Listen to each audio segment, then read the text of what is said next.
52-42 in Owensboro at the Sports Center. And, of course, the Trojanettes were led in scoring that day by Raven Ennis, who had 21 points. And, again, she's not playing this afternoon, so somebody's got to make up some points for the Trojanettes.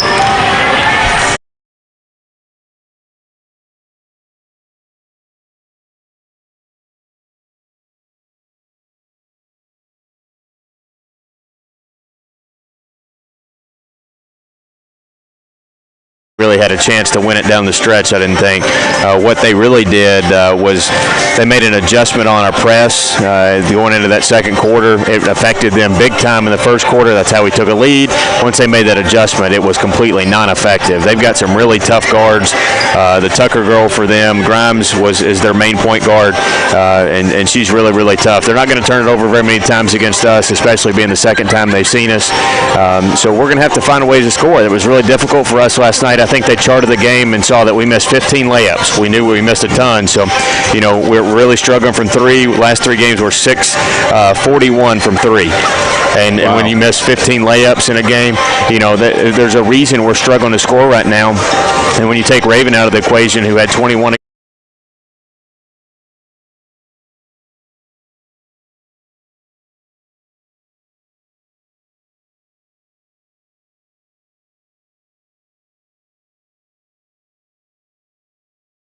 Added 15 points in that game. They shot 43.2%, hit all 10 of their free throw shots.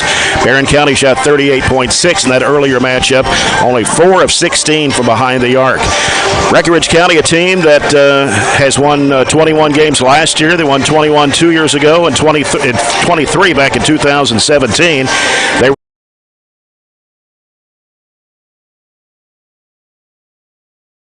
3 years prior to that, they've been in the semis of the third region 4 straight years, and this year they are favored to win the region when you've got Isabel Grimes, who's a 4-year starter since the 8th grade, and she's only a junior, her 5th year on the varsity. Aaliyah Mucker also has been on the varsity since 8th grade, and they're averaging double figures, about 15 points each a game. And then they have the McDaniels girl that averages 13, and then Tucker averages 11. So they've got good balanced scoring from night to night.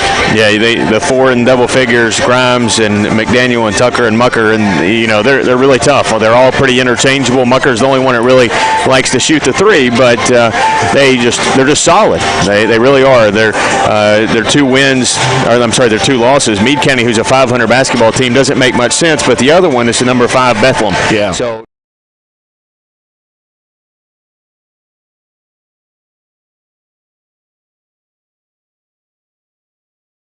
Catholic by 9, Owensboro by 29, they beat Hancock by 20, Connor by 16, Trinity Whitesville by 36, and Webster County by 5. They beat Muhlenberg County by 30, and of course Cloverport 61-6 on Thursday night.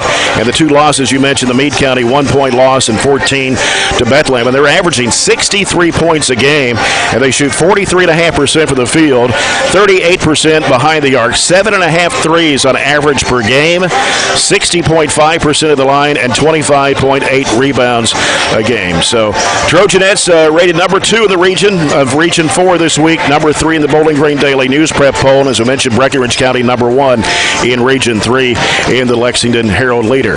Tip off the season with huge savings and score big at Don Franklin Glasgow. We'll have more of the Don Franklin Glasgow countdown to tip-off pregame report when we return on 104thescore.com and Nash 103.7.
rancho chipotle butter, and crispy onion tanglers. Both these mouth-watering sizzling signature ribeyes are available right now. Colton's Steakhouse and Grill, where we know what's at stake. In Glasgow, Campbellsville, Radcliffe, and Bardstown. You're listening to Barren County Basketball, presented by Don Franklin Glasgow. Now, back to... And we're about 8 minutes away from the Trojanettes and the Breckinridge County Lady Tigers here in the South Warren Classic this afternoon. We've already seen one game completed earlier today here at South Warren. Greene County out of Region 5, defeating Warren East 49-31. After this game at 5 o'clock, South Warren, the host team, will play Muhlenberg County. Other games today, Allen County Scottsville girls were at Clinton County on the schedule. Also, Owensboro girls at Greenwood, Butler County girls at Cumberland County, Wayne County girls at Bowling Green tonight, Campbellsville girls and boys at Metcalfe County. And over on the boys' side, individual games, Greenwood beat Butler County today in the Butler County Invitational, 72-34. Game underway right now, Edmondson County and Madisonville North Hopkins in the Butler County Invitational. And then later, it's Allen County Scottsville boys and McLean County. Some other games, Taylor County boys at Russellville, Cumberland County boys at Russell County, Eminence boys at Caverna, and the Clinton County boys hosting Murray in the All-A-State quarterfinals. That's the game we definitely want to keep an eye on because Clinton County is scheduled to come to Barren County next Thursday. But if they were to win today, that possibility of game on next Thursday could be in jeopardy. Might have a score maybe during the boys' game. Probably will. It'll be over by the time the boys' game starts. Yeah. Games around the area brought to you by CRS Construction, providing exceptional construction service with the highest attention to detail. There were so many games in the 4th region today that they've had to get 5th region officials to officiate these games at South Warren today. Yeah, we usually don't get that pleasure until we go to the 5th region. We'll get that again when we go to Caverna here in a couple weeks, but we'll see what that has in store for us. Starting lineups when we come back after this break. This is the Don Franklin Glasgow Countdown to Tip-Off pregame report on 104thescore.com and Nash 103.7. This is Terry Bunnell, Chairman, President, and CEO of the People's Bank. We want to be your community bank, one that you can trust and rely on, a place where not only are your banking needs met, but you're also greeted with a friendly face. It's neighbors helping neighbors, local people helping local people. At the People's Bank, let us work for you. The People's Bank, working for you, member FDIC, equal housing lender.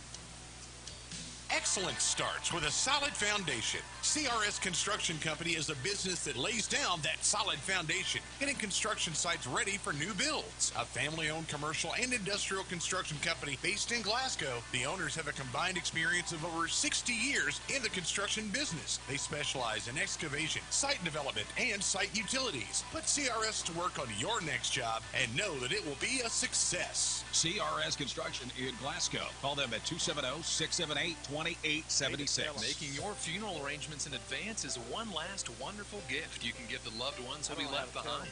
By freeing them from the burden of many details, you give them time to do the work of grieving and caring for one another. Let A.F. Crow & Son Funeral Home help with the reflection and the remembrance. A.F. Crow & Son Funeral Home is following all CDC